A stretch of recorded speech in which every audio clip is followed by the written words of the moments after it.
Hello hi good evening Ram Ram Radhe Radhe जय श्री कृष्णा। मैं गार्गी सारस्वत आप सभी का स्वागत करती हूँ once again. Happy Holi to everyone. उम्मीद है बढ़िया होली मनाई होगी, रंग बिरंगे चेहरे आपके लगे हुए होंगे इस समय पर और बढ़िया तरीके से खूब गुजिया खाई होंगी, खूब बढ़िया तरीके से दोस्तों यारों और रिश्तेदारों के संग इस त्योहार का आपने आनंद लिया होगा और सभी एकदम बढ़िया होंगे जी। बिल्कुल good evening with Holi. Holi वाली शाम है आज तो सभी का स्वागत है। रिया जी, सद्दाम हुसैन ही नाम है बेटा आपका? क्या बात है। शनि निषाद बविता प्रजापति जी, नंदनी यादव, सुमित, कहीं कोई दिक्कत कोई समस्या तो नहीं? हाँ, कोई बहुत ही ज्यादा खतरनाक तो नहीं हो गया? शिखर पांडे कह रहे हैं प्रणाम ma'am, happy Holi respected ma'am. आपको भी बेटा जी बहुत बढ़िया। हाँ, अगली होली सरकारी जॉब वाली होगी ऐसा हम सबका मानना है। बिना समय गवाए हुए मैं आपको आज बता दूं कि ये जो हमारा टॉपिक होने वाला है, 5 टॉपिक हम करेंगे। बेहतरीन सी क्लास होगी। ये लर्निंग की थ्योरी, मतलब विकास के भी सिद्धांत है जिसमें एरिक्सन साहब की बात आती है, सिगमंड फ्राइड साहब को भी पूछा जाता है विकास के सिद्धांतों में। इसके अलावा विकास के सिद्धांतों में आप यूरी ब्रॉन फ्रैन ब्रनर साहब को भी काउंट करते हैं। ये सब विकास के सिद्धांत है। मोटिवेशन के सिद्धांत में आप अब्राहम मैस्लो साहब को पढ़ते हैं, आप क्लार्क हल को पढ़ते हैं, ये सब आप वहां पढ़ते हैं, ठीक है ना। और यहाँ पर हम जो आज के टॉपिक लेंगे वो अधिगम की यानी कि लर्निंग की थ्योरीज लेंगे। ये बहुत इंपॉर्टेंट है जाती है।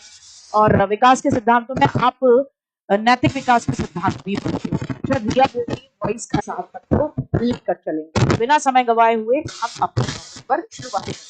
क्लास में हम कंटेंट भी कर रहे होंगे और कंटेंट के साथ साथ बात कर रहे होंगे किसकी? हम बात कर रहे होंगे अपने क्वेश्चन आंसर की। पहले हम कंटेंट करेंगे, then after it we will do with आपके तो पूरा फोकस मुझे आपका चाहिए होगा। हालांकि मुझे पता है कि आपका एकदम दिमाग घूमा हुआ है, मजे में घूम रहे थे, एक साथ पढ़ना है, लेकिन जब यहाँ तक आए तो उम्मीद तो है पढ़ने वाले बच्चे हैं। तो जीन प्याजे साहब के सिद्धांत को आप बोलते हो मेंटल डेवलपमेंट यानी संज्ञानात्मक विकास का सिद्धांत। इस सिद्धांत में जीन प्याजे बताते हैं कि मेंटल डेवलपमेंट होता कैसे है, यानी कोई भी व्यक्ति संज्ञान का यानी उसकी जो ज्ञान लेने की जो तरीका है उसका डेवलपमेंट कैसे कैसे होता है। तो सबसे पहले बात आती है संज्ञानात्मक विकास होता क्या है। एक प्रश्न तो यही पूछ लिया था, ठीक है ना। अच्छा, वॉइस प्रॉब्लम आ रही है? अच्छा, no voice sound problem, no voice तो नहीं हो सकता क्योंकि मैंने अभी अभी सुना था।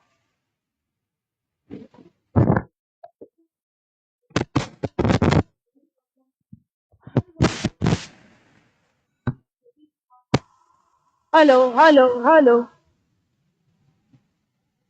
हेलो बच्चा, हेलो।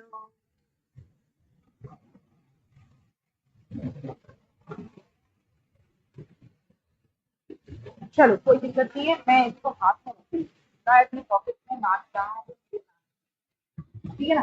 बीज की होली जबरदस्त रही, बीज बाहर ही निकला घर से। बीज को कलर ज्यादा लगा कि पता नहीं क्या हो रहा है, तो चांसेस रूम में ही रहा। तो ये वाला मामला है, इसलिए हम भी चिपे चिपे नहीं हो गया आपको, ये कारण है, ठीक है ना। कोई नहीं, मैंने इसको हाथ में रखा। मैं शपथ लेती हूँ इस बात की कि अब मेरी तरफ से पूर्ण प्रयत्न होंगे कि कहीं से भी घर कर रहा है। All clear to everyone. चलिए, तो बात आती है कि मेंटल डेवलपमेंट या कॉग्निटिव डेवलपमेंट होता क्या है। यहाँ जब किसी ने अपना सिद्धांत ही दिया संज्ञानात्मक विकास का सिद्धांत, तो अभी दिखा देते हैं घूमते घूमते 100% है, ठीक है ना।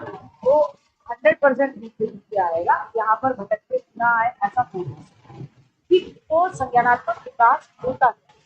तो देखो, संज्ञान का मतलब है मानसिक यानी मेंटल। तो मेंटल डेवलपमेंट की बात होती है। तो अब दिमाग से आप क्या क्या करेंगे, ऐसा आपके सोचने के तरीके में विकास किया। बचपन में आप अलग तरीके से बड़े होकर अलग तरीके प्रॉब्लम के सोल्यूशन छोटे का माइंड, ठीक है ना। माइंड बहुत हुई है, अभी भी हो रहा है, अभी भी हो रहा है,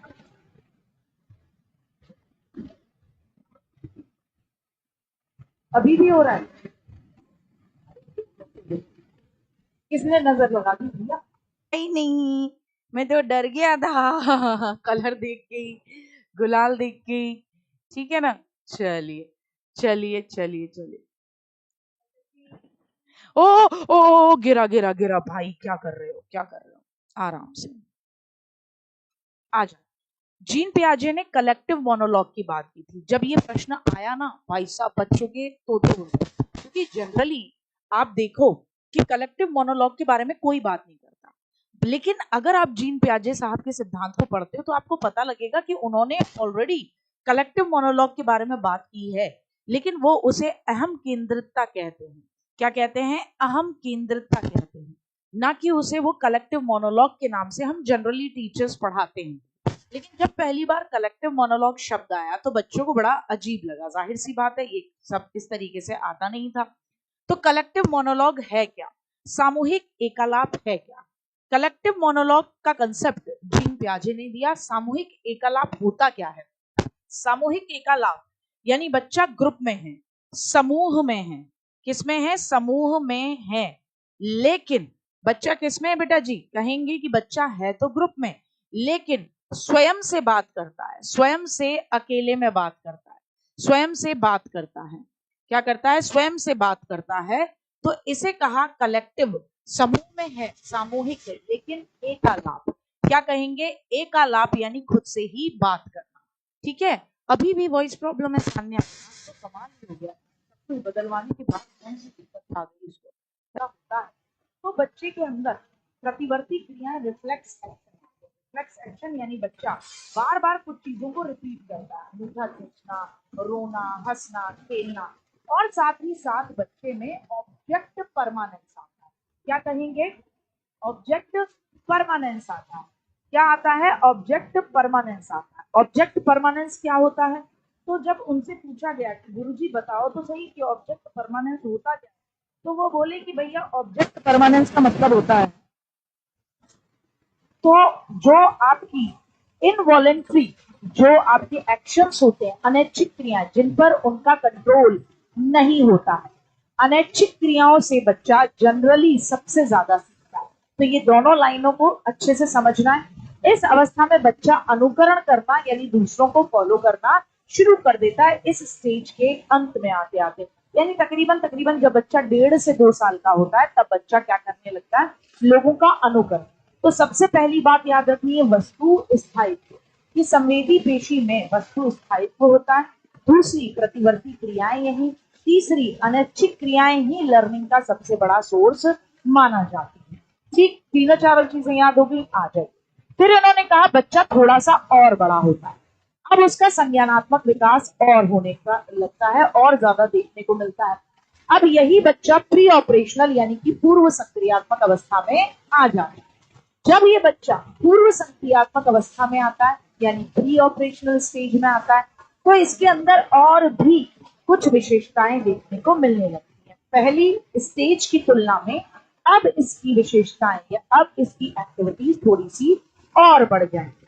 ठीक है साहब। तो इस स्टेज को भी उन्होंने 2 पार्ट्स में बांट दिया। एक बांटा 2 to 4 ईयर में, जब बच्चा बहुत ज्यादा गोलू किस्म का है, गोलू यानी थोड़ा ना समझ किस्म का, और एक 4 से लेकर 7 साल, ठीक है ना, एक 4 से लेकर 7 साल की स्टेज में बांटा। अब जब इन्होंने 2 से लेकर 4 साल की स्टेज में बांटा तो कहा यहाँ बच्चा इतना मासूम है कि बच्चा जीववाद यानी एनिमिज्म को क्या करता है? फॉलो करता है। एनिमिज्म या जीववाद क्या है? कि बच्चा निर्जीव वस्तु को भी क्या करता है? सजीव समझने लगता है। दूसरा, यहाँ पर बच्चे में ईगो सेंट्रिसिज्म आता है, आत्म केंद्रितता। आत्म यानी खुद पर ही, केंद्रित यानी सेंटर हो, यानी बच्चा खुद के ही इर्द गिर्द, खुद के ही इर्द गिर्द घूमता रहता है। अभी भी वॉइस प्रॉब्लम है? कौन कह रहा है वॉइस प्रॉब्लम? बच्चा कह रहा है कि अभी भी वॉइस प्रॉब्लम है, मुझे देखती है ना, अभी भी voice- नहीं यार, अब तो नहीं है, अब तो नहीं है।